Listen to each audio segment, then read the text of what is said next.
नमो अर्हन्ताणं नमो सिद्धाणं नमो आयरीयाणं नमो वज्रायाणं मूलोए सव्यसाहुणम् मङ्गलं भगवान् वीरो मङ्गलं गौतमो गणी मङ्गलं कुन्द कुन्दाद्यो जैन धर्मोऽस्तु मङ्गलम् सर्वमङ्गलमाङ्गल्यं सर्वकल्याणकारकम् सर्वधर्माणां जैनं जयतु शासनम् जैनं जयतु शासनम् विश्वप्रकाशि महिमानममानमेकम् ॐ अक्षराद्यखिल वाङ्मयहेतुभूतम्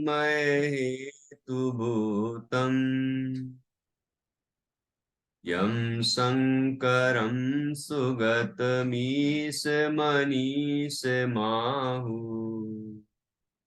अर्हन्तमूर्जितमहं तमहं नमामि।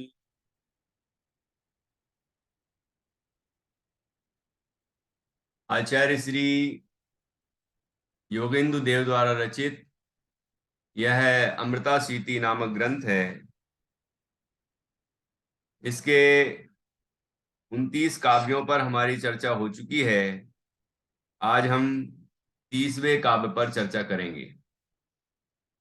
29वें काव्य में हमने कल चर्चा की थी कि ध्येय 4 प्रकार के होते हैं: नामध्येय, स्थापना ध्येय, द्रव्य ध्येय और भाव ध्येय। ध्येय का अर्थ है ध्यान का विषय, जिस पर हमें ध्यान एकाग्र करना है वह ध्येय है। इसका ध्यान करें तो व्यवहार से पंच परमेष्टि ध्यान के ध्येय हैं और निश्चय से निशुद्धात्मा ध्येय है। जब 26वें काव्य से ये मुख्य विषय चला, जो इस ग्रंथ का मुख्य विषय है स्वरूप ध्यान, तो आत्मनि आत्मानम, आत्मा में आत्मा को रमने की बात कही। आत्मा स्वयं में रम जाए, स्वयं में स्थित हो जाए, वही स्वरूप ध्यान है और वही सर्व दुखों के अभाव का कारण है और वही सुखी होने का मूल उपाय है। तो ये बात वहां से चली आ रही है। फिर यहाँ अरहंत भगवान को मुख्यता दी जा रही है कि वो ध्यान के ध्येय हैं। अब यहाँ नाम ध्येय में क्या लेना, क्या लिया था कि अरहंत ये नाम है, जैसे अरहम ये नाम है, ये पदस्थ ध्यान का ही एक रूप है ना। तो पदस्थ ध्यान में जैसे हम पदों के माध्यम से नमोकार मंत्र या असिया उषा या ओम ह्रीम अरहम इत्यादि पदों के माध्यम से जो हम पंच परमेष्टि का ध्यान करते हैं, तो वो ध्यान के विषय हो गए, अर्थात ध्येय है। तो ये नाम ध्येय हुआ, अरहंत नाम। तो अरहंत नाम है, नाम के माध्यम से अरहंत का ध्यान किया और अरहंत का ध्यान करके अपना ध्यान किया। देखो ये तीनों, ये प्रोसेस है पूरी। अकेले नाम का कोई ध्यान नहीं करता कि नाम अरहम ऐसा लिख लिया और उसका ही ध्यान कर रहे हैं, वो अरहम अक्षरों का ध्यान कर रहे हैं। नहीं नहीं, अरहम पद में पद वाचक है और अरहंत वाच्य है। ठीक है, अरहंत अरहम पद, अरहंत पद वाचक है और अरहंत भगवान वाच्य हैं। और अरहंत भगवान व्यवहार से ध्येय हैं और निज शुद्धात्मा निश्चय से ध्येय है। ये पूरी प्रक्रिया सभी में लागू करना है, चारों चीजों में, है ना। तो जब हम अरहम बोले तो अरहंत का स्वरूप ध्यान आए, और अरहंत का स्वरूप ध्यान आए तो जैसे अरहंत हैं ऐसा ही इस देह देवल में विराजमान मैं स्वयं हूं। अरहंतम देह मध्य तू यो जानाति सपंडिता। अकलंग देवाचार्य ने जो लिखा है, गजब बात लिखी है ना। तो इस तरह से नामधेय हो गया। फिर स्थापना ध्येय कि अरहंत भगवान की स्थापना जैसे प्रतिमा जी में की है, तो जिन प्रतिमा के माध्यम से अरहंत भगवान का ध्यान करना और अरहंत के स्वरूप का ध्यान करके अपना ध्यान करना।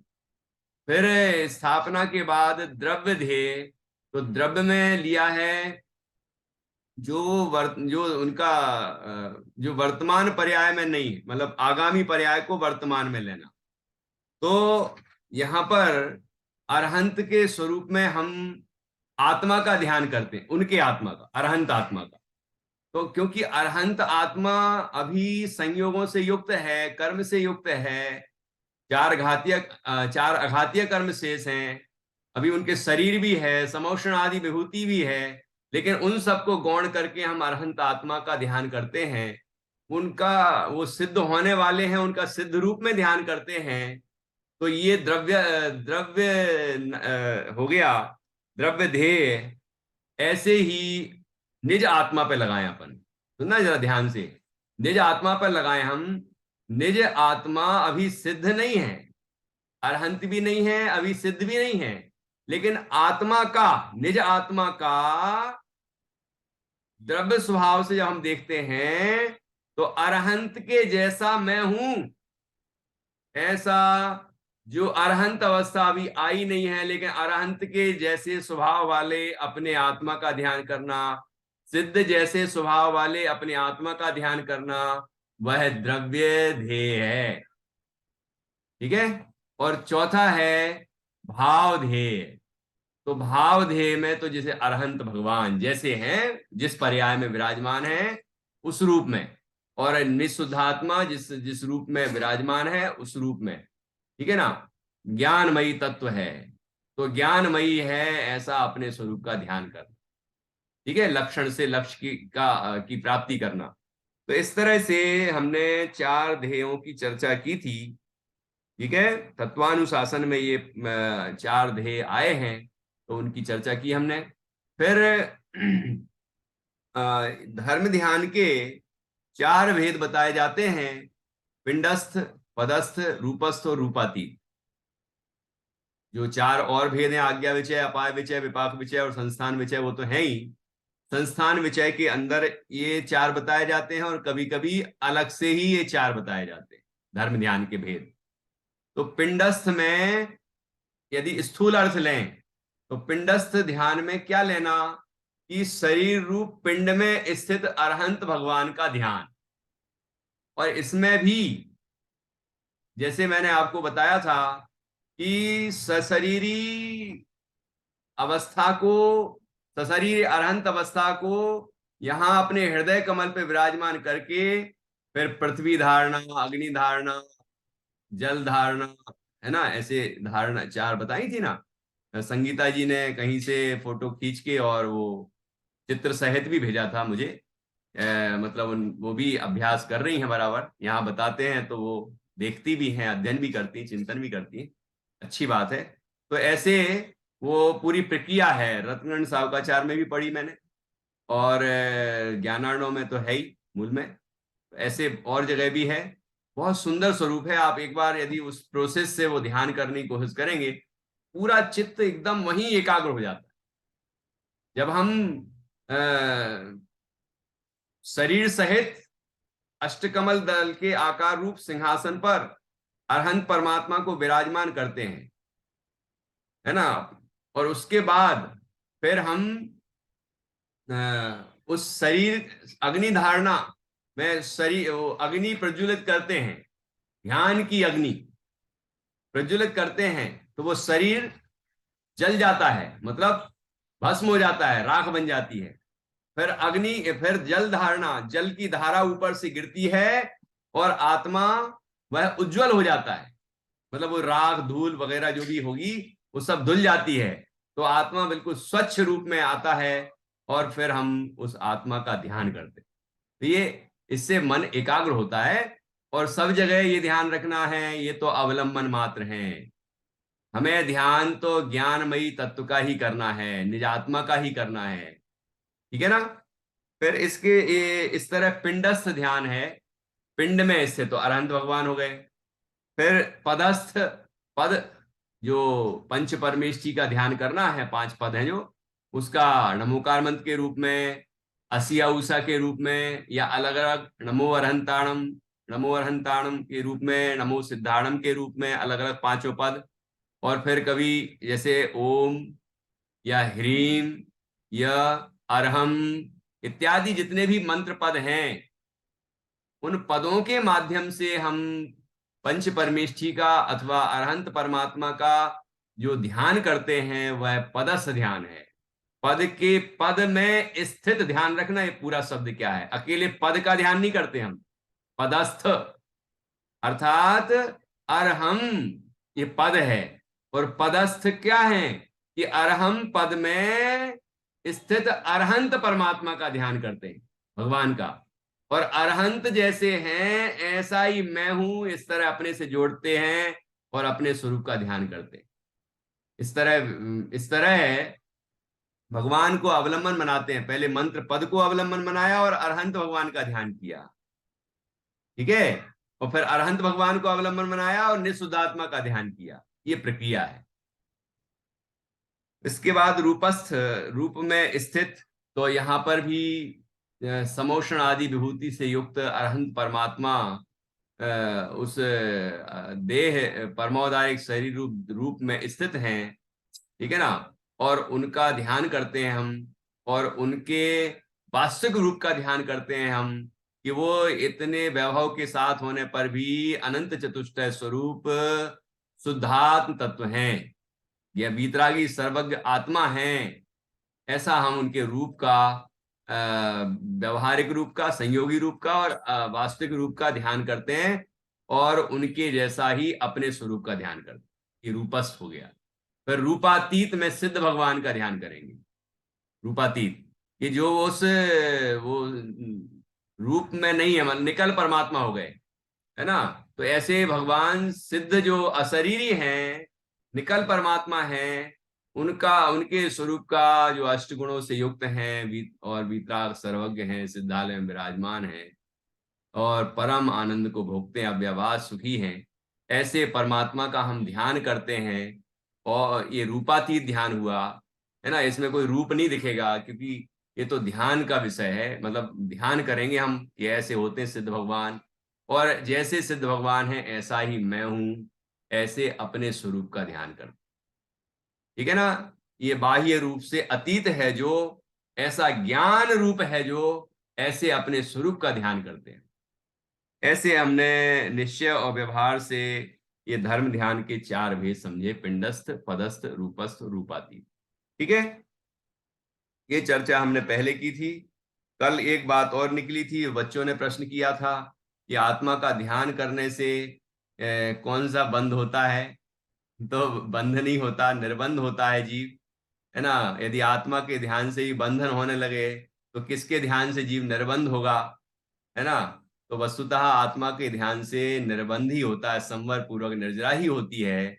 फिर भी हम उस बात को समझ सकते हैं कि आत्मा के ध्यान करते समय जब जितना उपयोग आत्मा में नहीं लगा है, उपयोग की अस्थिरता है, उसमें जो शुभराग होता है उस स्वरूप ध्यानी को, उससे विशिष्ट जाति का पुण्य बनता है, शुभ प्रकृतियां बनती, वो बात भी हमने कल की थी, ठीक है ना। और सम्यक दर्शन मोक्ष का ही कारण है, लेकिन सम्यक्त्वम च, ऐसा तत्वार सूत्र में जहां कहा है देवायु के आश्रय के कारण में, तो उसका स्वरूप भी हमने समझा था कि सम्यक दर्शन कोई देवायु के आश्रय कारण नहीं है, वो तो निर्बंध का ही कारण है, संवर निद्रा का ही कारण है। लेकिन सम्यक दर्शन के साथ ही इस जाति का शुभराग होता है कि वह देवायु को बांध सके, उत्तम से उत्तम पद देवायु के प्राप्त करा सके, इसलिए सम्यक्त्वम च कहा जाता है। सम्यक्त को देवायु के आश्रय का कारण गिनाया गया है, ठीक है। अब हम 30वें काव्य पर चर्चा करेंगे। जो विषय अभी हमने लिया है पुराने पिछले पदों के पद्यांश के माध्यम से, काव्यों के द्वारा, वह अभी भी काम आने वाला है, क्योंकि अभी यहाँ सकल परमात्मा और निकल परमात्मा रूप ध्येय की चर्चा आने वाली है। देखिए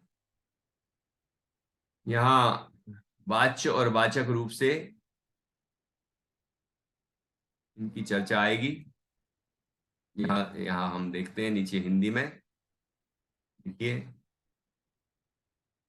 अरहद, ये तो कन्नड़ ही है, नीचे हिंदी में देखेंगे पहले। हाँ। सकल और निष्कल के वाच्य वाचकों का निरूपण करने वाला प्रस्तुत छंद है। सकल और निष्कल, तो निकल जो हम कहते हैं वही निष्कल है। कल का अर्थ है यहां पर शरीर, देह, और सकल अर्थात शरीर सहित, और निष्कल अर्थात निकल गया है शरीर जिसका, जिसमें से वह निष्कल परमात्मा है, वह सिद्ध भगवान है कि वो शरीर रहित। तो सकल और निष्कल के वाच्य वाचकों का, वाच्य का अर्थ होता है जो, जिसको जो कहा गया है, जिसको कहा, जो मतलब उस शब्द वाचक के द्वारा जो कहा जाए वो वाच्य है। वाचक का अर्थ होता है वो शब्द, वो पद, वो अक्षरों का समूह, सार्थक समूह, जिसके माध्यम से किसी वस्तु को बताया जाए, वो वाचक है। जैसे अग्नि शब्द वाचक है, और अग्नि जो जल रही है वो वाच्य है। आत्मा शब्द वाचक है, और आत्मा नाम की जो ज्ञानमयी वस्तु है वो वाच्य है। ऐसे यहाँ सकल और निष्कल, ये परमात्मा, ये शब्द हैं, ये वाचक हैं। और जो सकल पद से कहे गए हैं वो अरहंत भगवान, वो वाच्य हैं। ऐसे इस निष्कल पद से कहे गए हैं वो सिद्ध भगवान वाच्य हैं। ख्याल में आया क्या? शब्द होते हैं वाचक, और शब्द से जिसको कहा जाए वो वस्तु होती है वाच्य। तो यही निरूपण यहां किया गया है। देखिए पहले छंद पढ़ेंगे। यम, यहाँ पर बिंदी है, मंजूषा जी यहाँ पर बिंदी लगाइए। और निष्कलम पर भी बिंदी है, और केवलम पर भी बिंदी है। यम निष्कलम सकलमक्षय केवलम वा संतः, विसर्ग है यहाँ, दो बिंदियां। संतः स्तुवन्ति सततम, सततम ता पर बिंदी। समभाव भाज, जह, जहाँ पर विसर्ग आगे बगल में। वाचस, वाचस, वाच्यस्य, च्यस्य आधा चा, वाच्यस्य तस्य वर वाचक मंत्र युक्त। मंत्र मा पर बिंदी और ता के बाद विसर्ग। हे पांथ, पांथ, हे पांथ शाश्वत पुरीम विष निर्विशंक। सा पर बिंदी और का के बाद विसर्ग। ये पीडीएफ जब स्कैन हुई होगी तो उसमें ये बिंदियां कुछ गायब हो गई। तो मूल ग्रंथ से यहाँ पर हम जो है हमारे पास, इससे मिला मिला के हम देख लेते हैं, और अर्थ से भी देख लेते हैं। देखिए एक बार एक साथ पढ़ेंगे आप। यम स, यम निष्कलं सकलमक्षय केवलं वा सन्तः स्तुवन्ति सततं समभावे भाजः वाचस्य तस्य वर वाचक मंत्र युक्त। हे पांथ शाश्वत पुरीं विष निर्विशंक। हे पांथ, पांथ अर्थात पथ का पथिक, है ना, मुक्ति मार्ग का पथिक। हे पांथ, हम सबसे कह रहे हैं, जैसे कि श्री कृष्ण कहते थे ना, हे पार्थ, अर्जुन को, है ना, ऐसे आचार्य कह रहे हैं हमसे, हे पांथ, पथ से बना है पांथ, पंथ से पांथ बना है शब्द। तो पथ पर जो चल रहा है वो पांथ है, वो व्यक्ति। तो जो मोक्ष मार्ग में आगे बढ़ रहा है वो जीव पांथ है। तो हम सबसे पांथ का, हे पांथ, हे मोक्ष मार्ग के पथिक, शाश्वत पुरीम, शाश्वत पुरी अर्थात मुक्ति, मोक्ष, मुक्तिपुरी, विष निर्विशंका, निर्विशंका, शंका, सारी शंकाओं को छोड़कर निशंक होकर शाश्वत पुरी में विष अर्थात विश्राम करो। वहां पर मिलता जहां पूर्ण विश्राम है ना, सिद्ध अवस्था में अनंत आनंद है, अनंत आनंद, अनंत आनंद। ऐसी अवस्था को प्राप्त करो, ऐसा आशीष देते हैं आचार्य। अब वो कैसे होगा, ये ऊपर प्रक्रिया बताइए। यम निष्कलम सकल सकलम अक्षय केवलम वा, यम अर्थात जिसको निष्कलम, निष्कल अर्थात जो शरीर रहित हैं, अशरीरी है सिद्ध भगवान, और सकल, सकल अर्थात अरहंत भगवान शरीर सहित हैं। अक्षय केवलम, अक्षय जो क्षय को प्राप्त नहीं होते वो अक्षय, अविनाशी हैं। केवल, केवलम जो परिपूर्ण है ना, ऐसे। तो यम अशरीरी और सशरीरी, अविनाशी और परिपूर्ण, यम अर्थात जिस आत्म तत्व की, जिस आत्म तत्व की, यम जिसकी, इसको। तो सिद्ध भगवान भी, अरहंत भगवान भी आत्मा है। ये अरहंत और सिद्ध तो आत्मा की अवस्थाएं हैं। वो है तो आत्मा, वो भी, हम भी आत्मा है, वो भी आत्मा है ना। तो क्या कहते हैं कि संतः, संत पुरुष स्तुवंतु, स्तुति करते हैं, सततम निरंतर, समभाव भाजम, भाजा, साम्य भाव को धारण करने वाले संतः, संत पुरुष, सततम अर्थात निरंतर किसकी स्तुति करते हैं, कि जिसकी स्तुति करते हैं, यम जिसको, सकल सकल परमात्मा और निष्कल परमात्मा जो कि अक्षय हैं और परिपूर्ण हैं, ऐसे सकल और निकल परमात्मा की स्तुति करते हैं।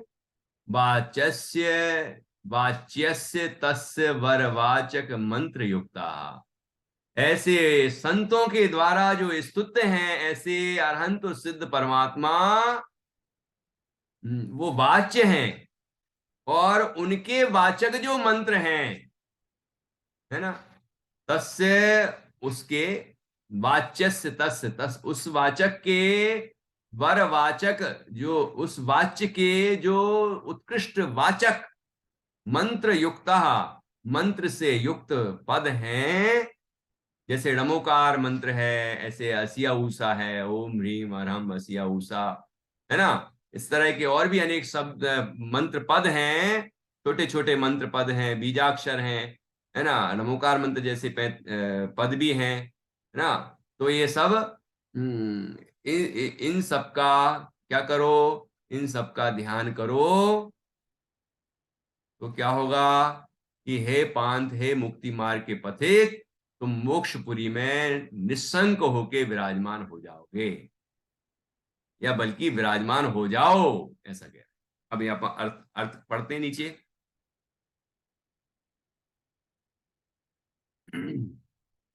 सकल और निष्कल के वाच्य वाचकों का निरूपण करने वाला प्रस्तुत छंद है। खंडान्वय हिंदी। साम्य भाव को धारण करने वाले संत पुरुष, अशरीरी, सशरीरी, अविनाशी और परिपूर्ण, जिस आत्म तत्व की निरंतर स्तुति करते हैं। अब आत्म तत्व पढ़ते ही ऐसा लगता है कि अपनी स्तुति करते हैं।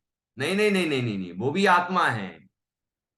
जहां जो अर्थ हो वहां वो ग्रहण करना है, प्रयोजन तो यही है, लेकिन वहां अर्थ भी सही करना है कि अरहंत परमात्मा वो आत्मा है, और सिद्ध परमात्मा भी आत्मा है।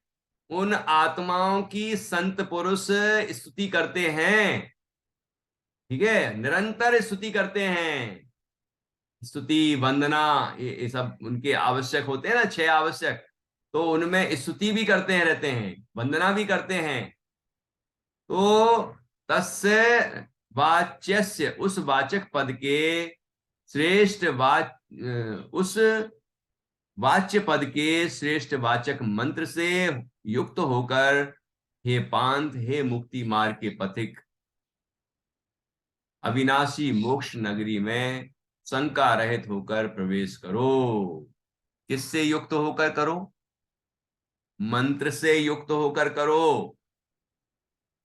मतलब जो अरहंत सिद्ध के जो जो कि संतों के द्वारा स्तुत हैं, अविनाशी हैं, अक्षय हैं, ऐसे परमात्मा, जिनकी परमात्मा की संत पुरुष स्तुति करते हैं, वे परमात्मा, अरहंत सिद्ध परमात्मा, जिन मंत्रों के जिन मंत्रों के द्वारा स्तुति किए जाते हैं, वाच्य रूप हैं, उन वाचक मंत्रों की का साथ लेकर, मतलब उन मंत्रों का साथ लेना जरूरी है। मंत्रों के माध्यम से हम भगवान जिनेन्द्र का, अरहंत सिद्ध परमात्मा का ध्यान करें, तो क्या होगा कि हम शीघ्र ही मुक्तिपुरी में प्रवेश कर जाएंगे। आपको बताऊं, छत्र चूड़ामणि ग्रंथ का स्वाध्याय किया था हम लोगों ने, उसमें जहां जीवनधर कुमार का चरित्र आया है और वो कुत्ते को नमोकार मंत्र सुनाने वाला प्रकरण है, हमने कथा 32 में वो हूबहू वो आचार्य के वाक्य लिए हैं, क्योंकि इतने सुंदर वाक्य हैं। और अपनी कविता में भी, गीत कुसुम में दूसरी कविता है, उसमें भी वो पिरोया है, इतना सुंदर वो वाक्य मिला। उसमें ऐसा कहा, नमोकार मंत्र तो मुक्ति मार्ग का पाथेय है। क्या मतलब पाथेय? पाथेय का अर्थ होता है कलेवा। हाँ, पथ में, जैसे अपन लोग, आपने सुना होगा ना, अपने बड़े बुजुर्ग क्या करते थे, जैसे मान लो मैं अपने गांव से शहर में जा रहा हूं कोई काम से, तो वो कहेंगे, वो माँ कहेगी, बेटा थोड़े से चने और थोड़े से कुछ नाश्ता पानी, जो जो ऐसा कि जिसकी मर्यादा भंग नहीं होती हो, वो अपने गुड़ चना ही बांध दिया, अपनी पोटली में बांध दिया, थैले में रख दिया, कि जाओ बेटा रास्ते में कहीं भूख लगेगी तो ये खा लेना, और पानी रख दिया तो पानी पी लेना, नहीं तो छन्ना रख दिया कि बीच में कहीं कुआं मिले तो छान लेना पानी और पी लेना, है ना। तो वो रास्ते में आपको आगे बढ़ने में मदद करेगा। ख्याल में आया कुछ? तो उसको कहते हैं पाथेय। ऐसे ही हम मुक्ति मार्ग में चल रहे हैं, मोक्ष मार्ग में चल रहे हैं जब, तो यहां पर ऐसे ऐसे चलने की बात नहीं है, यहां तो ऐसे ऐसे मग्न होने की बात है।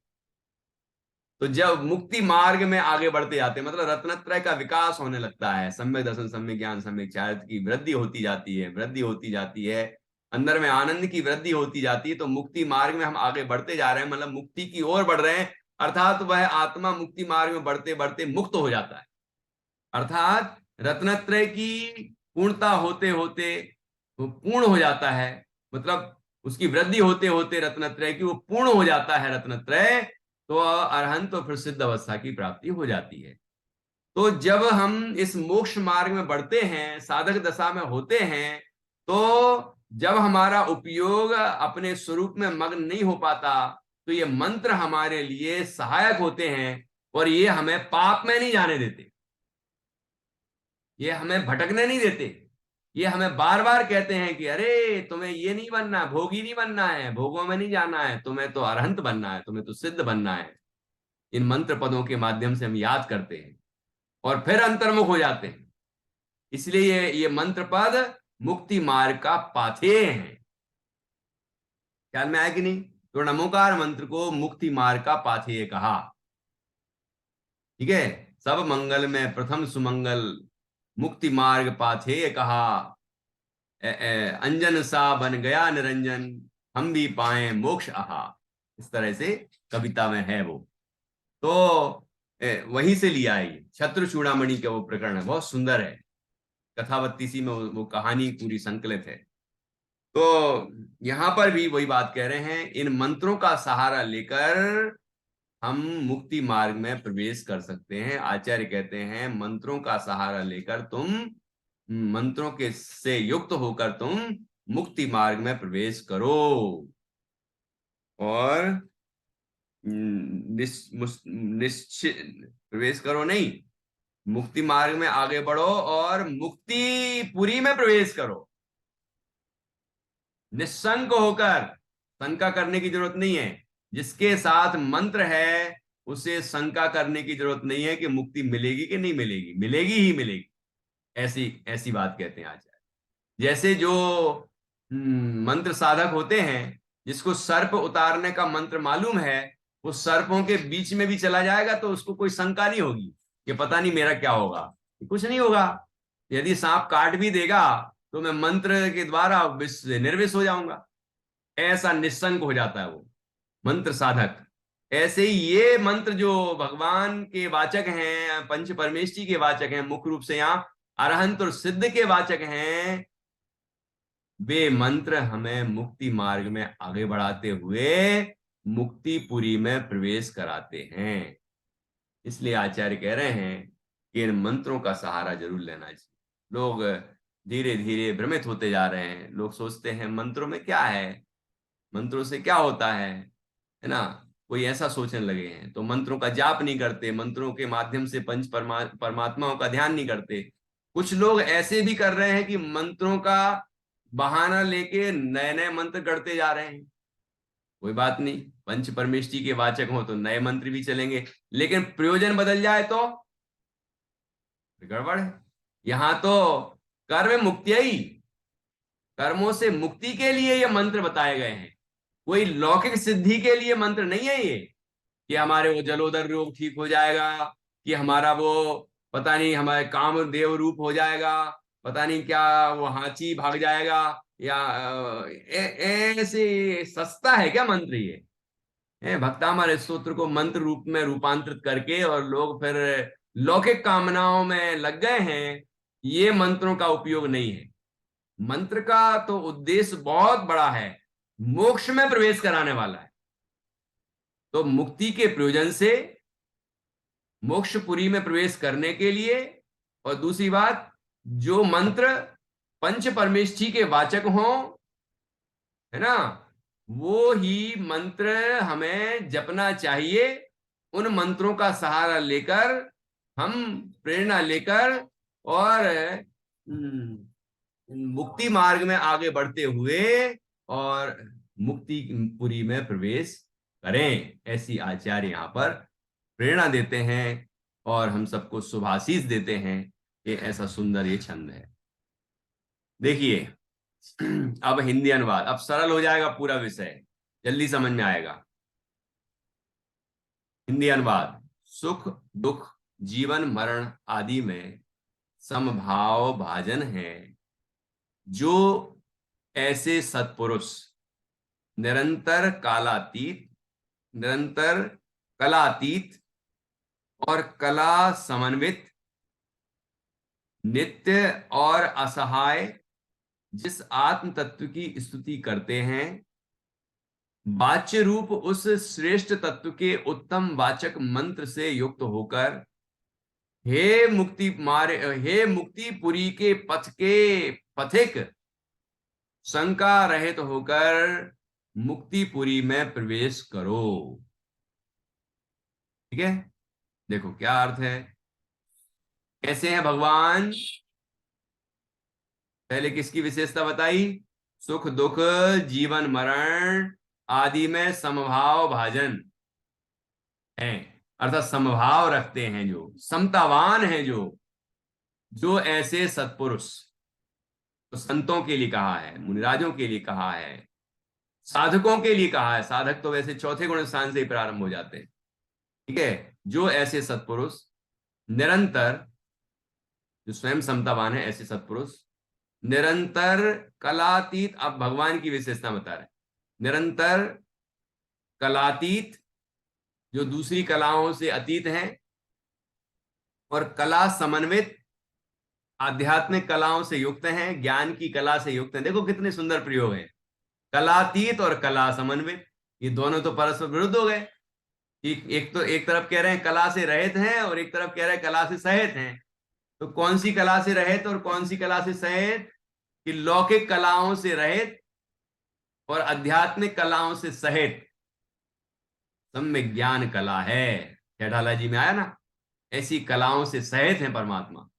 तो कलातीत और कला समन्वित, नित्य, शाश्वत रहने वाले, शाश्वत अविनाशी पद आया था ना ऊपर, नित्य और असहाय। असहाय मतलब जो बेसहारे हैं वो नहीं, जिनको किसी की सहाय की आवश्यकता नहीं वो असहाय हैं, क्योंकि वो तीन लोग के नाथ हैं, उनका कोई नाथ नहीं है ना, बल्कि वो सबके नाथ हैं। ऐसे जो किसी की सहायता नहीं लेते वो असहाय, जिस आत्म तत्व की स्तुति करते, ऐसी विशेषताओं से सहित जो आत्म तत्व है, उस आत्म तत्व की वे सत्पुरुष स्तुति करते हैं। वे वह आत्म तत्व जिसकी संत भी स्तुति करते हैं, वह वाच्य रूप में उस श्रेष्ठ तत्व के उत्तम वाचक मंत्र से युक्त होकर, वे वाच्य रूप है ना, परमात्मा वो वाच्य रूप है, अरहंत सिद्ध परमात्मा वाच्य रूप उस श्रेष्ठ तत्व के, उस आत्म तत्व की बात जिसकी विशेषताएं बताई, कि उत्तम वाचक मंत्र पद से युक्त होकर, कि उनके वाचक जो मंत्र पद हैं, जैसे अरहम मंत्र पद है और अरहंत भगवान वो वाच्य हैं, और वो कलातीत हैं, कला समन्वित हैं, नित्य हैं, असहाय हैं, ऐसे परम आत्म तत्व हैं, परमात्मा है वो, ऐसी सिद्ध परमात्मा है। तो उनके वाचक मंत्र पदों से युक्त होकर, हे मुक्तिपुरी के पथ के पथिक, मोक्ष मार्ग में चलने वाले आत्मन, शंका रहित होकर मुक्तिपुरी में प्रवेश करो। ऐसे मंत्रों का सहारा लेकर तुम मुक्तिपुरी में प्रवेश करो। ऐसी सुंदर प्रेरणा यहाँ आचार्य योगेंद्र देव दे रहे हैं। अब देखिए भावार्थ, अरहंत रूपी वाच्य का वाचक सकल है तथा सिद्ध रूपी वाच्य का वाचक निष्कल है, ऐसा अभिप्राय है। अर्थात सकल पद अरहंत का वाचक है, तो अरहंत भगवान वाच्य हैं, और सकल पद वाचक है। ऐसे सिद्ध भगवान वाच्य हैं और निष्कल पद वह वाचक है। ख्याल में आया?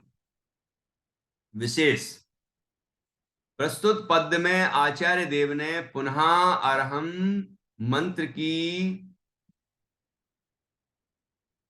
उपादेयता का स्मरण दिलाया है, कि अरहम मंत्र कितना उपादेय है, वो मोक्ष मार्ग का पाथेय है।